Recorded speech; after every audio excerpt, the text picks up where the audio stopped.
আর সেই অপরাধ ত্রেতা যুগে ধুতে পারলো না, ধুচ্ছে কবে? যেখান থেকে গিয়েছিলাম যুধিষ্ঠির রাজস্বয় যজ্ঞে। তাহলে এইটুকু শুনে বাবা কি শিখলাম, কি জীব শিক্ষা হলো? অজান্তে আপনারা আমরা যদি অপরাধ করে ফেলি, একটা সাধুগুরু বৈষ্ণবের চরণে যুগল ধৌত করা, তাও যদি না পারো ভক্তদের এঁঠো পাতা পরিষ্কার করো, তাও যদি না পারো ভক্ত যদি সেবা পায়, একজন যদি শুদ্ধ বৈষ্ণবের প্রসাদ ওই উচ্ছিষ্ট যদি তুমি একটু গায়ে মাখতে পারো, তোমার কোটি কোটি জন্মের অপরাধ থেকে তুমি মুক্তি পাবে। এটা মৌমিতা বললো না, কৃষ্ণ দয়াময় বলে গেল। এইবার কি করে? আচ্ছা মা, কারোর পা ধোয়াতে গেলে কি করে ধোয়াবে? কি করে ধোয়াবে? হাত পা বেঁধে পুকুরে নাকি ফেলে দেবে? পাত্রে জল নিতে হবে, ঘটি নিতে হবে। যার পা ধোয়াবো বাবা, সে ছোট হোক আর নিচু জাত হোক, যাই হোক না কেন, আমি পা যখন ধোয়াতে দাঁড়িয়েছি আমার মাথাটাকে নিচু করতে হবে। তো কৃষ্ণ দয়াময় আমার ওই রাজস্বয় যজ্ঞের দুবারে যারা যারা লাইনে দাঁড়িয়েছে সবার পা ধোয়ায় আর যজ্ঞের ভিতরে প্রবেশ করায়। লাইনে দাঁড়িয়ে পড়েছে অগ্নিদেব, পবনদেব, বরুণদেব, ইন্দ্র, ইন্দ্রাণী, ব্রহ্মা, সাবিত্রী, শিব, দুর্গা, সব পরপর লাইনে আছে। আর যেই না পরপর লাইনে আছে আমার জগৎজননী মা, মানে সবার মা, মানে আমারও মা, আমার মারও মা, আমার ছেলেরও মা, সবার মা। যেমন চেনাতো মামা সবার মামা, তোমার জগৎজননী শক্তি তো সবার মা। তো মা এসে বলছে আমার বাবা ভোলানাথকে, প্রাণনাথ, ও প্রাণনাথ, আর দেরি নয়, চলো এবার তাড়াতাড়ি আমরা পা দুটো ভালো করে ধুইয়ে নিই। পরম বৈষ্ণব হেসে বললেন, পার্বতী তোমার কি মাথার গন্ডগোল হয়েছে? কৃষ্ণ পা ধোয়াবে আর আমাদের মতো পাপীর পা দুটো বাড়িয়ে দেব? শোনো, তোমার যদি এত ধোয়াবার ইচ্ছা হয় তো তুমি লাইনে দাঁড়াও। মাকে দাঁড় করিয়ে রেখে বাবা চলে গেছে বেলাইনে, আর আড়ালে গিয়ে ভোলানাথ কি করেছে জানো? একটা কুকুর রূপ ধারণ করেছে। কেন কুকুর হলো? এই জগতে যত যত পশু পাখি রইল ওই কুকুরের মতো প্রভু ভক্ত আর কেউ হবে না। যার জন্য মানুষ চাকরি পাচ্ছে না, কুকুর চাকরি করে না, ওর ঘ্রাণ শক্তির জন্য। আজ নবদ্বীপে গিয়ে দেখে আসবেন কুকুরের মহোৎসব হয়। আমি মরে যাব, আমার ছেলে 2 বছর শ্রাদ্ধ করবে, 3 বছর করবে, 5 বছর করবে, 10 বছর করবে, এরপরে আর নয়। কিন্তু আজও একটা কুকুর সে কবে দেহ রেখেছে, আজও নবদ্বীপের মানুষরা আজও কুকুরের মহোৎসব করে। মানুষে একাদশী করতে ভয় পায়, আর কুকুরে একাদশী করে নবদ্বীপের মাটিতে শিক্ষা দিয়ে গেল। সেই কুকুর শেষের দিনে বাবা জগন্নাথের চরণে গিয়ে আমার সাক্ষাৎ বৈকুণ্ঠগামী হলো। থাক, ওদিকে আর যাবো না, গেলে বাবা সারা রাত লেগে যাবে। আবার কোনোদিন দেখা হলে আলোচনা করব ওই বিষয়। বেশ, তো আজকে এই বিশ্বের স্রষ্টা মালিক পা ধোয়াচ্ছে, আর বাবা ভোলানাথ কুকুরের রূপ ধারণ করে আজ গুটি গুটি পায়ে এসে যেই না দেখেছে কৃষ্ণ নিচু হয়েছে। ও মায়ের একটা কথা বলবো, মানুষ মানুষকে ঠকাতে পারে, মানুষ মানুষের সঙ্গে চালাকি করতে পারে, কিন্তু আমার ওই ছেলেটার সঙ্গে চালাকি হয় না। কি গো, কে কীর্তন শুনলো আর কে শুধু প্রসাদ পেতে এসেছে আর কে বসে বসে, আমি কিচ্ছু দেখতে পাচ্ছি না। কিন্তু ওই যে ছেলেটা বাঁকা করে, বাঁকা হাতে খাতা কলমে হিসাব করে ভগবান সময় মতো ঘরে পৌঁছে দেবে। এইবার কি করেছে গো, আমার ভগবান নিচু হয়ে পা ধোয়াচ্ছে, কিন্তু ভগবানের চোখ তো ইন্দ্রের থেকেও বেশি। ইন্দ্রের তো সহস্র চোখ, জানো তো? গৌতম মুনির স্ত্রী অহল্যা সতীত্ব নাশ করলো, গৌতম মুনি অভিশাপ দিয়েছিল তোর সর্ব অঙ্গে হবে ভোগ চিহ্ন, সেটা পরবর্তী দিনে হলো সহস্র চোখ। তাহলে ইন্দ্রের ছিল সহস্র চোখ, কিন্তু তার থেকে তো আমার ভগবানের চোখ বেশি, ঘুরে ঘুরে বেড়াচ্ছে চারদিকে। আর কুকুর রূপী ভোলানাথ পিছন থেকে গুটি গুটি পায়ে এসে কৃষ্ণের চোখে ধুলো দেবে। ভাবা যায় বৈষ্ণব মানুষ হয়ে কত বড় ভুল করেছিল। দেখেন, তার গুটি গুটি পায়ে পিছন থেকে সে পায়ের মাঝখানটা ফাঁকা মতো দেখেছে, আর ওই জায়গা দিয়ে সবে মাত্র মাথাটাকে, আর যেই না দেওয়া কৃষ্ণ দুটো হাঁটু নিয়ে চেপে দিয়ে, এইবার দেখ কেমন লাগে। এইবার যত ছটফট চেপে দেয় তত কৃষ্ণ, আর তত আমার কুকুর রূপী ভোলানাথ ছটফট করে, কৃষ্ণ ছেড়ে দে, কৃষ্ণ ছেড়ে দে, কৃষ্ণ ছেড়ে। হে বৈষ্ণব গোসাই, জারি তার এ জীবনে কোনোদিন আমি আমার চরণ ছাড়া করি না। আরে যারে একবার আমার চরণ থেকে ঠেলে দি, আমি এ জীবনে কোনোদিন তাকে হৃদয়ে জায়গা দিই না। হৃদয় গৌর হরি হরি হরি। আমার চরণ ছাড়া তবে এ জীবনে কোনোদিন হৃদয়ে জায়গা দিই না। যারে ধরে তারে ছাড়ে না, যারে ছাড়ে তারে ভগবান ধরে না। মনে রেখো বাবা, তুমি ভক্তি ভরে ভগবানকে ডাকবে, ভগবান তোমাকে হৃদয়ে জায়গা দেবে। আর যদি তুমি শত্রুতা করে ডাকো, তাহলে ভগবান তোমাকে চরণে রেখে দেবে, চরণ ছাড়া করবে না। যেমন বাবা বৃন্দাবনে যখন অরিষ্টাসুর বধ হয়েছিল, অরিষ্টাসুর বধ হয়েছিল, তখন তাকে কোথায় রেখেছিল? ভগবানের চরণে। আজও ভগবানের চরণে একটা গোষ্পদ চিহ্ন, মানে গরুর পায়ের খুরের চিহ্ন ভগবানের চরণে আছে। কেন? এটাই তত্ত্ব বাবা। ভগবান যদি তুমি শত্রুতা করো, ভগবান বলছে তাকে আমি চরণ ছাড়া করি না। আর যদি তুমি আমার ভক্তি ভরে ডাকো, তাকে আমি আমার হৃদয় ছাড়া করি না। তা হে বৈষ্ণব, তোমারে পা ধোবাবো বলে তো আজকে যজ্ঞে এই কাজটা নেওয়া। সেই রাম অবতার থেকে আমি পাপী হয়ে আছি, যাতা ব্যাপার না, এই সুযোগ পেয়েছি। বলি দাও দাও তোমার চরণ যুগা, বলে দাও দাও তোমার চরণ আস্তে। অমাইরা কিছুতে দিতে রাজি হবে? ভোলা না বারবার শুধু ছটফট করছে, কৃষ্ণ আমায় ছেড়ে দে, কৃষ্ণ আমায় ছেড়ে দে, কৃষ্ণ আমায় ছেড়ে। বলে চুপ, যা করছি শুধু দেখে যাও। মোটা দড়ি নিয়ে কুকুরটাকে একটা গাছে বেশ করে বেঁধেছে। অমাইরা সবাই দেখছে ভগবান একটা কুকুরকে নিয়ে মেতেছে, কিন্তু ওটা কে তো নিজের রূপে আর আসতে পারছে না। একটা সম্মানের ব্যাপার, একটা প্রেস্টিজের ব্যাপার। তো কৃষ্ণ পেটে বেঁধেছে বাবা, কুকুরের চারটে পা শুধু ছটফট করছে। ভগবান বলে এর পায়ের ব্যবস্থা করতে হবে। ওই কুকুরের চারটে চরণ এক জায়গায় দড়ি দিয়ে বেঁধে দিয়েছে। কে গামাইরা কুকুরের পা বেঁধে দিলে আর কিছু করতে পারবে? শুধু ধোলায় গড়াগড়ি যায় আর নয়নে জলে কাঁদে। কৃষ্ণ রে আমি তোরে চরণে বড়ই অপরাধের অপরাধী, আগে মা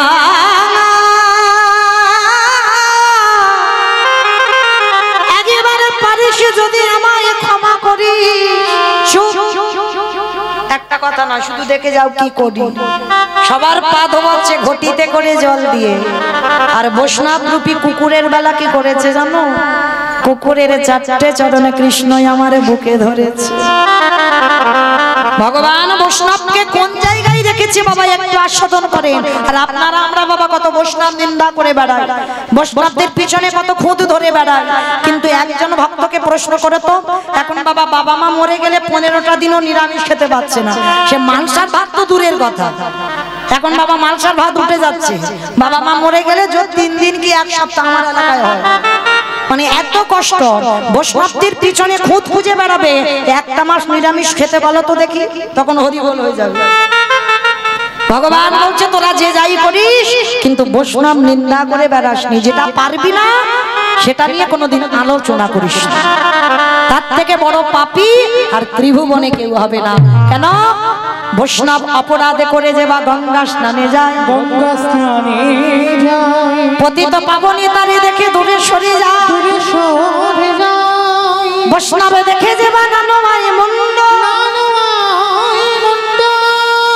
তার মন্দ পড়ে যায় নরকের কুণ্ড। নরকের তাহলে কোনোদিন বৈষ্ণব নিন্দা করো না। কারণ কৃষ্ণ কি করছে দেখেন, বৈষ্ণবকে কোন জায়গা রাখলো, সবার পা ঘটিতে করে ধোয়ালো। আর বৈষ্ণবের বেলা কি করেছে? অনেক ভক্তরা রেগে যায় বাবা, বলে বৈষ্ণবদের জন্য আলাদা আর সার্থিক ভক্তদের জন্য আলাদা হয় কেন? কৃষ্ণ নিজেই করছে দেখেন যুধিষ্ঠির যজ্ঞে, ভক্তদের ঘটির জল দিয়ে পা ধোয়ালো।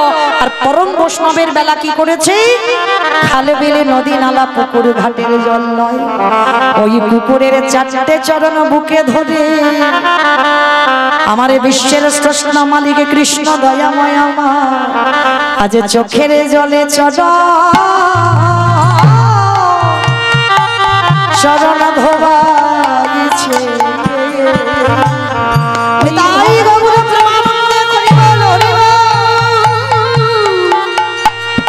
চরণে হৃদে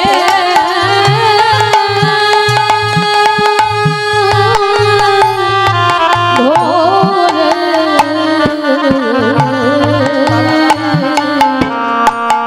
আজ চোখের জলে চরণে ধোয়াইছে।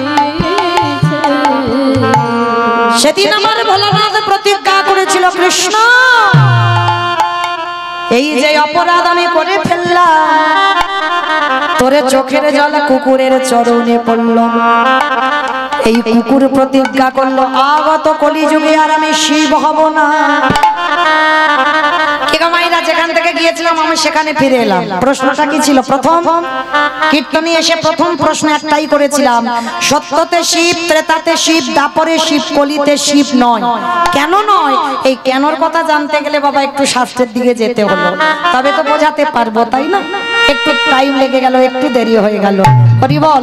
চলেন আজকের সেই পরম বৈষ্ণব প্রতিজ্ঞা করেছিল কৃষ্ণ আগত কলিকালে আমি আর শিব হব না, তুই আমার কৃষ্ণ হবি না, তুই হবি আমার নদিয়ার নিমাই চাঁদ। আর আমি যাব শান্তিপুরে, নাভা দেবীর গর্ভে জন্ম হবে, নাম হবে কমলাক্ষ। বড় হবার পরে নাম হবে অদ্বৈত আচার্য। কথা দে কৃষ্ণ এই পৃথিবীতে কারোর ডাকে নয়, আমার ডাকে তুই ধরায় নামবি। আমি 12 বছরে তুলসী ভাসিয়ে তোকে আহ্বান করব, আর আমার ডাকে তুই যেদিন এই ধরায় নামবি, যেদিনে তোর আর আমার দুজনের মুখোমুখি সাক্ষাৎ হবে, আমি শান্তিপুর থেকে যাব, তুই নদিয়ার মাঝে দর্শন হবে। আজ যেমন ভাবে এই রাজস্বী যজ্ঞে যেমন তোর চোখের জলে ভোলানাথ রূপী কুকুরের পায়ে পড়ল, এই কুকুর যেদিন অদ্বৈত হবে, তুই যেদিনে কৃষ্ণ নদিয়ায় গৌর হয়ে আসবি, তোর আর আমার যেদিনে দুজনের সাক্ষাৎ হবে, এই যে রাজস্বী যজ্ঞে আমি তোর কাছে ঋণী হয়ে গেলাম, এই ঋণ আমি সেই দিনে শোধ করব। আমার চোখের জলে চড় আমি তোরে ধোবাইব যেদিন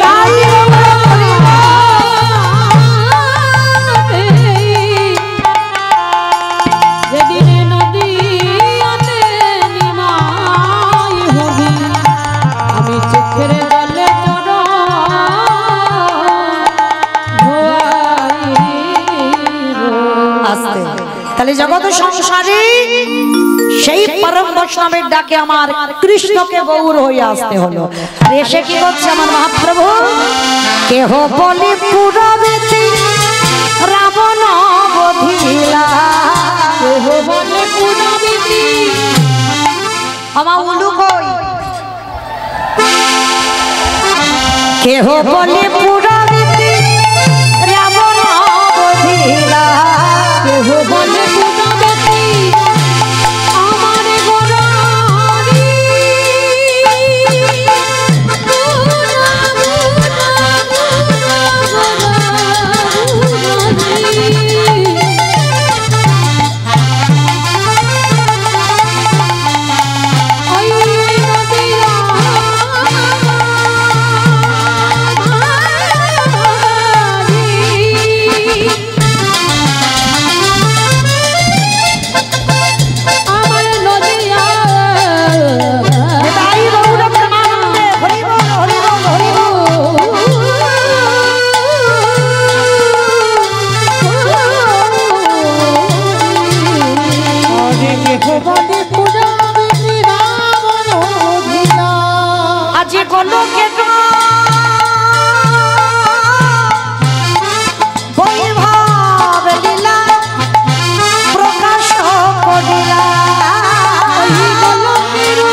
ভাবে গোটায়ব রাধারে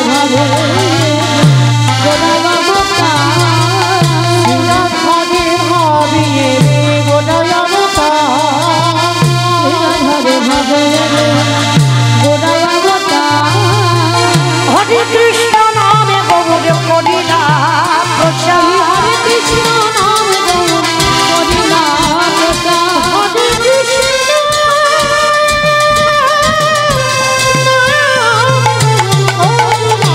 এইবার লীলা প্রকাশ হলো এইবার লীলা প্রকাশ হলো এইবার লীলা প্রকাশ হলো লীলা প্রকাশ হলো গোলকের বৈভবে লীলা প্রকাশ করিলা ওই গোলকের বৈভব লীলা প্রকাশ করিলা ওই গোলকের বৈভব লীলা প্রকাশ করিলা বাসুদেব ঘোষ কহে করি জোড়হা হরি দরহা যে সেই কৃষ্ণ সেই তো জগন্নাথ অবশ্যই তো লীলা প্রকাশ হলো বাসুদেব ঘোষে কহে এইবার লীলা প্রকাশ হলো বাসুদেব ঘোষে কহে এইবার লীলা প্রকাশ হলো ওগো বাসুদেব ঘোষে কহে জনিতাই চলুন এবার আমরা সবাই প্রেম সভা সবাই মিলে বলবো গৌর সুন্দর কি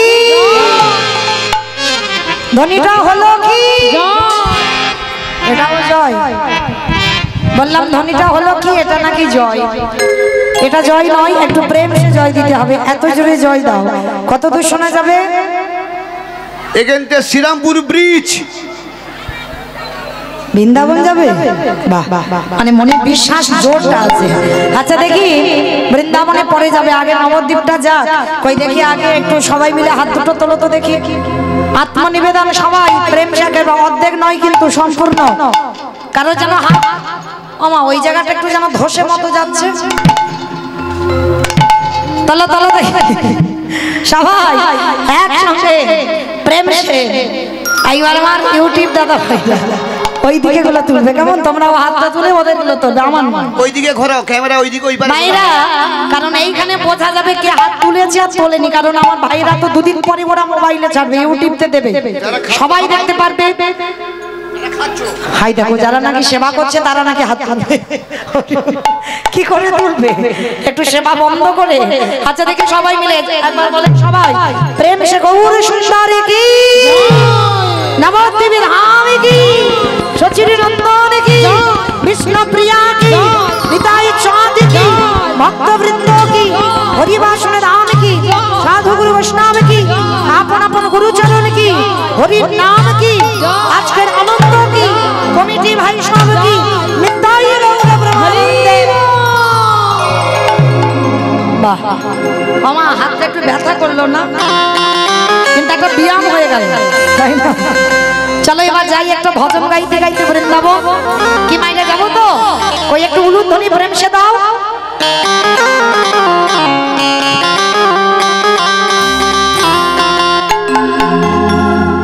রাখালি রাজা বনে দিদি কোথায় বৃন্দাবন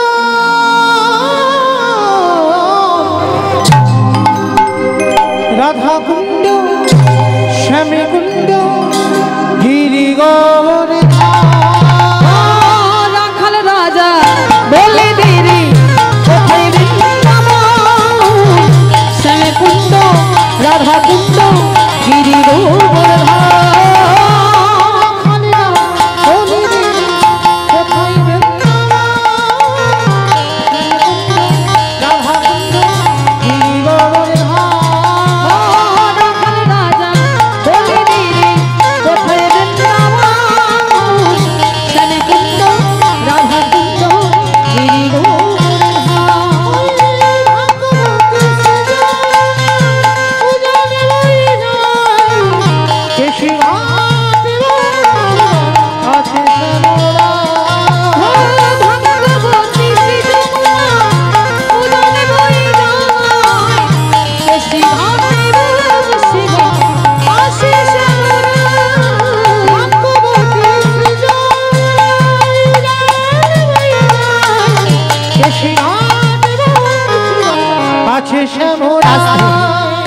আমার এই কয়েকটা মাইরা যাচ্ছে আর সবাই যাচ্ছে না সবাইকে তো যেতে হবে। আর একবার কান মুলে বলছি মা কালীর দিব্যি, আর বলবো না। এইবারটা শেষ। আর একবার হাত তুলে তোলো দেখি সবাই। বাহ, একসঙ্গে কেউ নামাবেন না, একসঙ্গে তালে তালে করতালি দেবেন প্রত্যেকে, কেমন? ভাগ্যবতী সৃজন এসে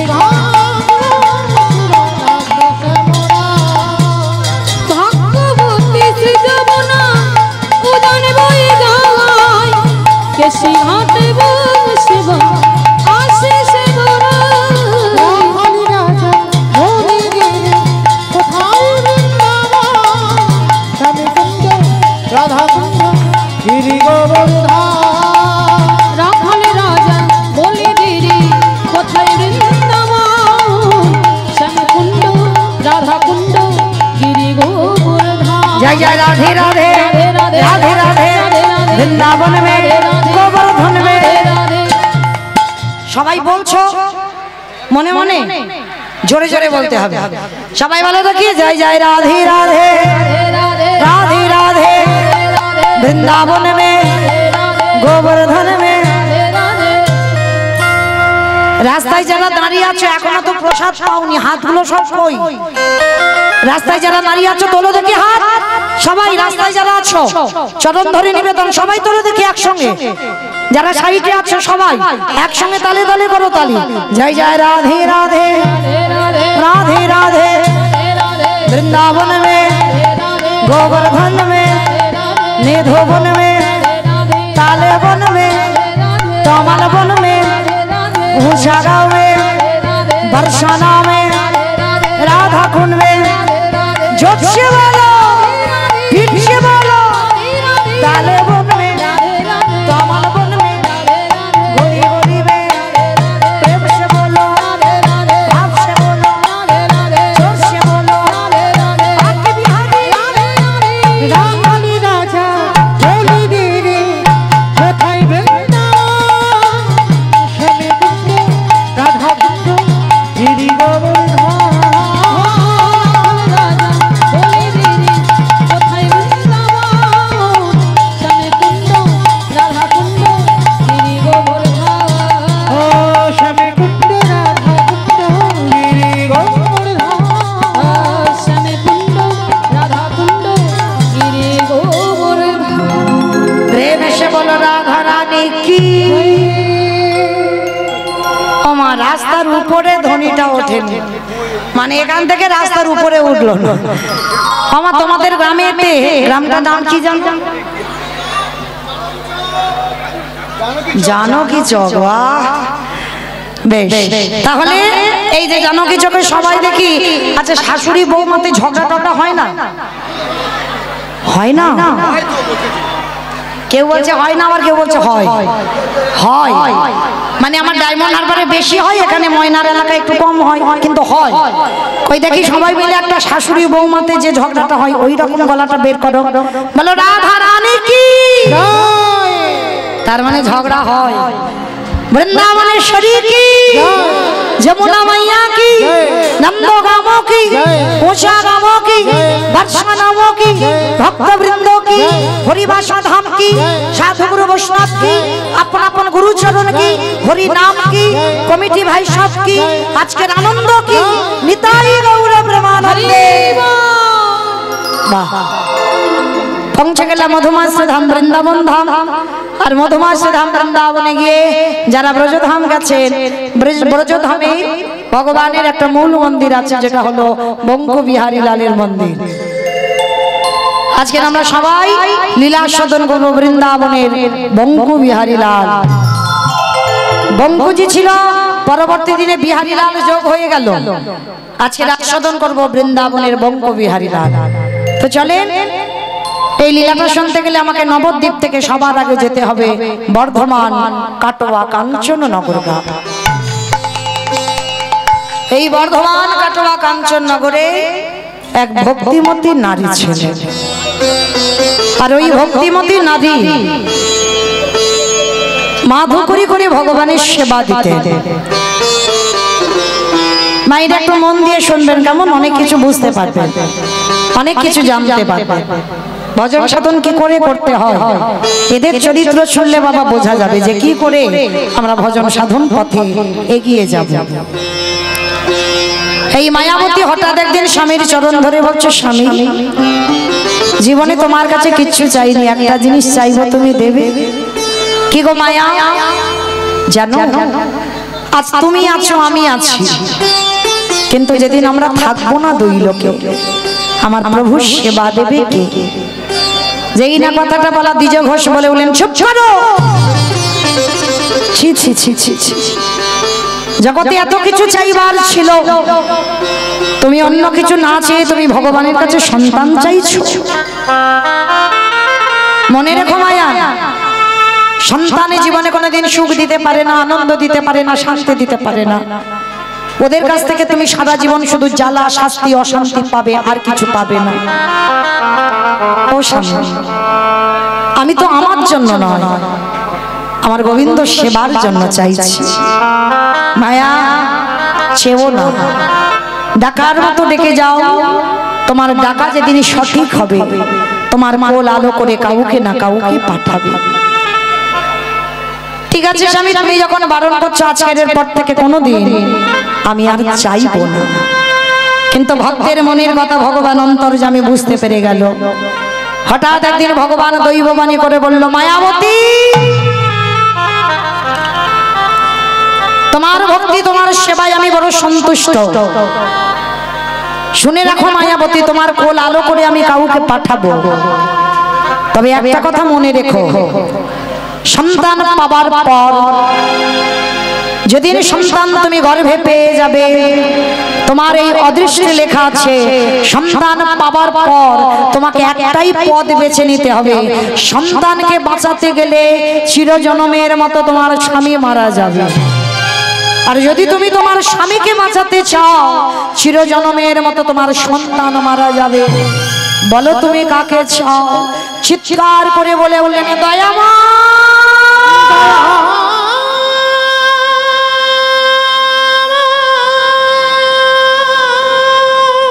এ তোমার কেমন লীলা, কেমন বিচার,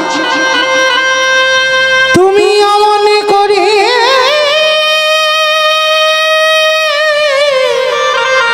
বলো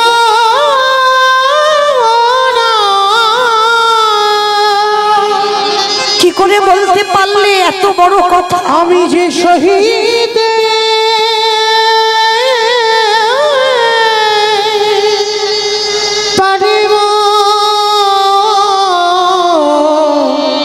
পারিব না। সন্তান চাইলাম বলে তুমি চিরজন্মের মতো আমার স্বামীকে কেড়ে নিচ্ছ না, আমি কেড়ে নিচ্ছি না, তোর অদৃষ্টে এটা লেখা আছে। তবে বল মায়া, তুই কাকে চাস? ছেলে চাইলে ছেলেকে বাঁচিয়ে রাখবো, আর স্বামী চাইলে স্বামীকে বাঁচাবো, কিন্তু দুজনের মধ্যে একজনকে বেছে নিতে হবে। বল তুই কাকে চাস? কত বড় পরীক্ষা মায়েরা দেখেন ভক্তের উপরে। বলুন তো মায়েরা, ছেলেকে বেশি ভালোবাসেন না স্বামীকে বেশি ভালোবাসেন? ভেবে বলবেন, সন্তান না স্বামী? স্বামী। একজন বলছে স্বামীকে বেশি ভালোবাসে, আর কেউ দুজনে সমান। এক দাদা ভাই বলছে দুজনে সমান, মানে কেউ যাতে রেগে না যায়। 19-20 আছে, কেউ বলতে পারবে না কেন সমান সমান ভালোবাসা। বলতে পারছে না, কয়েকজন বললো, আর বলতে পারছে না। বলতে পারবে কি করে? হয়তো স্বামী তার দিকে তাকিয়ে আছে, দেখি আমার বউটা কি বলে। বলে যদি একবার স্বামী বলে না, কালকে সকালবেলা থেকে মৌমিতার কীর্তন শোনা হয়ে যাবে। তুমি লোকের সামনে বললে, সবার সামনে চিৎকার করে বললে তুমি ছেলে ভালোবাসো, আমার ভালোবাসো না, কি মা বলবে না? বাড়িতে গেলে বলবে, কিন্তু ভেবে বলতে হবে। বেশিরভাগ মা, এতজন আমরা মা আছি, আমিও একজন মা, বেশিরভাগ মা বলবে আমি আমার সন্তান ভালোবাসি। স্বামী ভালোবাসে, স্বামী যদি 19 হয়, সন্তান কিন্তু 20 হবে। ভালোবাসি না কিন্তু নয়, স্বামী 19, সন্তান 20 হবে, একটু বেশি হবে। কারণ যে মা 10 মাস গর্ভে যাতনা ভোগ করেছে সে মা জানে সেই মাতৃত্বটা কেমন। আর যে মা গর্ভে ধরেনি সে কোনোদিন বলতে পারবে না সন্তানের বেদনাটা কি। সন্তান যত বড় হয়ে যায় মায়ের কাছে ছোট্টটি থাকে, বাবার কাছে ছেলে বড় হয় কিন্তু মার কাছে ছেলে জীবনে বড় হয় না, সব সময়ের জন্য ছোট থাকে। মা জিনিসটাই আলাদা, মা বস্তুটা আলাদা, মা ডাকটাই আলাদা। সব অক্ষর দুটো করে আছে কিন্তু মা ডাকটা একটা অক্ষর। ওই মা ডাকলে মা নামে সুদাক্ষরে, মা নামে সুদার ঝরে, মা বড় সুদার সমান, ডাকলে জুড়াই আইসে পড়া। বাবার ভালোবাসা হলো ঐশ্বর্যে আর মায়ের ভালোবাসা হলো মাধুর্য। যার জন্য আমার চৈতন্য মহাপ্রভু কলিকালের মাটিতে বাবার পরিচয় আসেনি, মায়ের পরিচয় এসেছে। সচিদানন্দন গৌরাঙ্গ সুন্দর, কেউ বলি না আমরা জগদানন্দন গৌরাঙ্গ সুন্দর। বাবার নাম জগন্নাথ, মায়ের নাম সচিমা। মায়ের জন্য এসেছে, মায়ের অনুকরণ করে। কেন? যদি একটা বাচ্চা ছেলে নোংরা ধুলো মেখে, মা হয়তো সারাদিনের পরে দুটো খেতে বসেছে আর হয়তো বাবা ভালো দামি জামা কাপড় পরে কোথাও যাবে, হঠাৎ যদি ছেলে ধুলোবালি করা অবস্থায় এসে যদি ছুটে বাবা বলে কোমর জড়িয়ে ধরতে যায়, বেশিরভাগ বাবা ছেলের হাতটা ধরে বলে আগে মার কাছে যা পরিষ্কার হয়ে আয়, তারপরে তোকে কোলে নেব। আর কোলে নিলে আমার দামি জামা কাপড় নষ্ট হয়ে যাবে, যা মার কাছে পরিষ্কার হয়ে আয়। মা খেতে বসেছে, নাক দিয়ে সর্দি ধরছে, মা খেতে বসেছে, তবু বাবা ছেলে গিয়ে দাঁড়ায় সেই ধুলো কাদা বালি অবস্থায়, নাক দিয়ে সর্দি পড়ছে, তবু ছেলেকে কোলে খেতে খেতে মা আমার আঁচলটা দিয়ে ছেলের নাক পরিষ্কার করে দেয়, করে দিয়ে সেই অবস্থাতে সেবা করে, বাবা যেটা পারে না। যার জন্য চৈতন্য মহাপ্রভু চিন্তা করলো কলির মানুষ এরা তো সবাই নোংরা মেখে আছে, এরা আমার সন্তান, এরা কামনা বাসনার জীব, লোভ লালসার জীব। আজকের আমি যদি বাবার পরিচয়ে পরিচিত হয়ে যাই, বাবা যেমন নোংরা ধুলো বিচার করে ছেলে কোলে নেয় কিন্তু মা নোংরা ধুলো বিচার করে না। তাই আমি চৈতন্য মহাপ্রভু আমি নবদ্বীপের মাটিতে যাব মায়ের পরিচয়ে। মা যেমন ছেলেকে নোংরা ধুলো বিচার না করে বুকে আঁকলে নিতে পারে, কলির মানুষ নোংরা মেখে আছে, এদেরকে সহজে আমি বুকে নিয়ে কলির জীবকে আমি উদ্ধার করতে পারবো। নিতাই গৌর হরি বল, হরি বল। তাই মায়ের মতো করে কেউ ভালোবাসতে পারবে না। আজকে লক্ষ্য করে দেখেন, মায়াবতী এক বাক্যে বলেছিল, আমি আমার স্বামী নয়, আমি আমার সন্তানকে চাই। কেন সন্তানকে চাই? মায়াবতী তো চেয়েছিল আমার অবর্তমানে যেন আমার প্রভুর সেবা হয়। প্রভু, তোমার জন্য যদি আমার সারা জীবন বৈধব্য জ্বালা পেতে হয়, আমি তো এটা জানবো যে তোমার সেবার জন্য আজকের আমার এই দুর্গতি। আমি হাসতে হাসতে রাজি, তুমি আমার ছেলেটাকে বাঁচাও। ভগবান দৈববাণী করে বললেন, বা মায়া বাহ, আশীর্বাদ দিলাম তোমার ভক্তির জোরে যতদিন তোমার গর্ভটা লুকানো থাকবে ততদিন তোমার স্বামী জীবিত থাকবে। কিন্তু কতদিন থাকবে? জোর 5 মাস 6 মাস, তারপরে তো প্রকাশ পাবে। হঠাৎ দ্বিজ ঘোষ দুপুর বেলা ডাক দিল, মায়াবতী এত আনন্দের কথা, এত সুখের কথা তুমি একবারও আমার বলার প্রয়োজন মনে করলে না?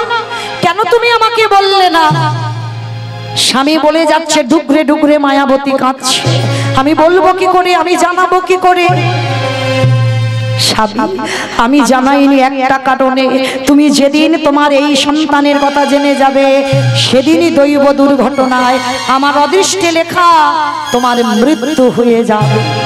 কথাটা বলা শেষ, অজানা জ্বর এসে দ্বিজ ঘোষের শরীরে প্রবেশ করলো। হঠাৎ দাঁড়িয়ে থাকতে থাকতে বুকের যন্ত্রণা। মনে রেখো মা, মৃত্যু দরজায় দাঁড়িয়ে আছে, প্রত্যেকের ঘরেই ঢুকবে, চিন্তার কারণ নাই। এসেছে যখন যেতে হবে, 2 দিন আগে আর 2 দিন পরে। তৈরি হয়ে নাও, আর মৃত্যুকে কেউ ভয় পেও না, কারণ ওটা আসবেই। পৃথিবীতে যখন এসেছো তোমার দরজায় দাঁড়িয়ে আছে, কখন ঢুকলো বলে ঘরে কথা। হঠাৎ বুকের যন্ত্রণা দ্বিজ ঘোষের, হঠাৎ দাঁড়িয়ে থাকতে থাকতে এত অসহ্য যন্ত্রণা। দেখবেন মা, অনেক মানুষ সময় দেয় যে ডাক্তারখানায় নিয়ে যাব, মানে একটা মিনিটের মধ্যে বাবা হঠাৎ করে চলে যায়। দ্বিজ ঘোষের ঠিক সেই রকম, হঠাৎ বুকের যন্ত্রণা, আর কথা বলতে পারছে না, কিন্তু তথাপি মৃত্যুর আগে একটাই কথা বলে গেল, মায়া আর বুঝি আমি বাঁচবো না, বড় জ্বালা, বড় যন্ত্রণা, বড় ব্যথা, বড় বেদনা, কিন্তু কথা দাও আমি মরে গেলে সমাজ তোমাকে বলবে দ্বিচারিণী, সমাজ তোমাকে বলবে কলঙ্কিনী, সমাজ তোমাকে বলবে অসতী। বলে বলুক, আমি তো জানবো আমারই সন্তান, কথা দাও ও ভূমিষ্ঠ হবার পর আমার ছেলেটাকে করে তুলবে তুমি কৃষ্ণ ভক্ত। কথা বলে দ্বিজ ঘোষের মৃত্যু হয়ে গেল।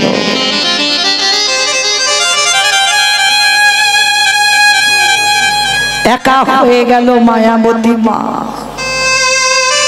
স্বামীর মরা মাথাটা 5 মাসের গর্ভবতী মা বসে রইল। গ্রামের লোকজনের এসে বলে উঠলেন, কিরে গরিবের পাপের কথা তোর শুনে তো স্বামীটা মরলো, তুই দ্বিচারিণী, তুই কলঙ্কিনী, তুই অসতী। কাউকে বোঝাতে পারল না যে আমি দ্বিচারিণী নয়, আমি কলঙ্কিনী নই, আমি অসতী নই। নয়ন জলে বুক ভাসিয়ে কাঁদছে, বলে উঠল, দয়াময় তোমায় যারা ভালোবাসে তাদের কি দ্বিচারিণী হতে হয়? তোমায় যারা ভালোবাসে তাদের কি কলঙ্কিনী হতে হয়? তোমায় যারা ভালোবাসে তাদের কি অসতী হতে হয়?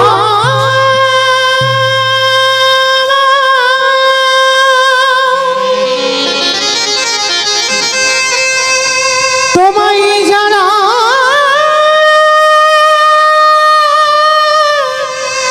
ভালোবাসে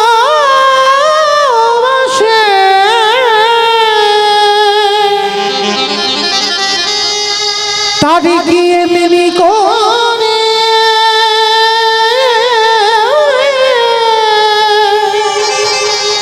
কাঁদিতে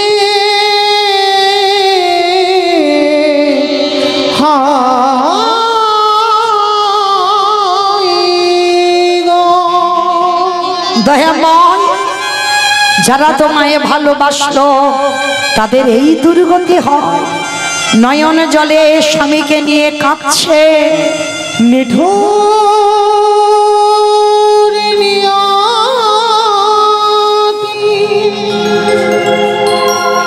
দিয়েছ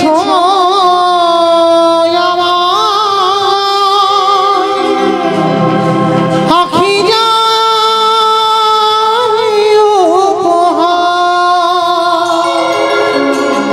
চিরদিন শুধু ব্যথা দিলে, দিলি না তো